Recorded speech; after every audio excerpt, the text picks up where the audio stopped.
তো এই নেশাব নিয়ে একটা প্রবলেম আছে। প্রবলেমটা হচ্ছে 7.5 তোলা স্বর্ণ আর 52.5 তোলা রূপার দাম কিন্তু এক না। 52.5 তোলা রূপার দাম খুব কম, আর 7.5 তোলা স্বর্ণের দাম অনেক বেশি।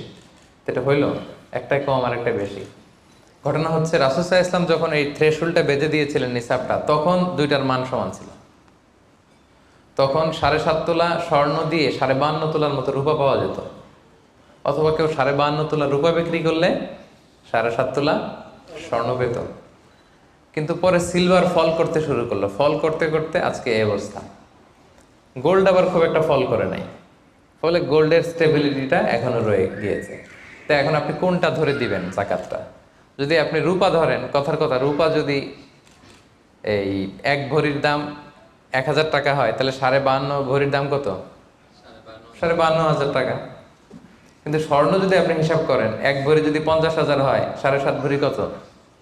3.5 লাখ প্লাস, তাহলে প্রায় 7 গুণ কম বেশি, তাই না? এটা নিয়েই হয়ে গেছে জটিলতা। তো এখন আপনি কোনটা ধরে দিবেন? অনেকে বলে না গোল্ড দিব, কারণ গোল্ড ফল করে নাই, এটার যে স্ট্যান্ডার্ড ওটা এখনো বজায় আছে। এটা নিয়ে অনেক আলোচনা, আমি খুব সংক্ষেপে বলি। কেউ বলে গোল্ড দিব, কেউ বলে রূপা দিব। এখন আমি কি বলি? আমি আপনাদেরকে সাজেস্ট করবো আপনারা রূপারটা ধরবেন। রূপারটা ধরলে কি লাভ হবে জানেন?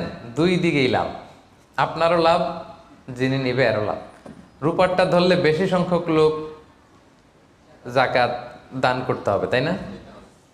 আর বেশি সংখ্যক গরিব লোকও টাকা পাবে, কি বলেন? তো দুই পক্ষে লাভ হইল না? এখন প্রশ্ন করতে পারেন, হুজুর ও পাইছে ওর লাভ, আমার লাভ কি? আপনার তো সবচেয়ে বড় লাভ, আপনি তো সওয়াব পাবেন আখিরাতে। এটা আমাদের বেশি দরকার না? কি বলেন?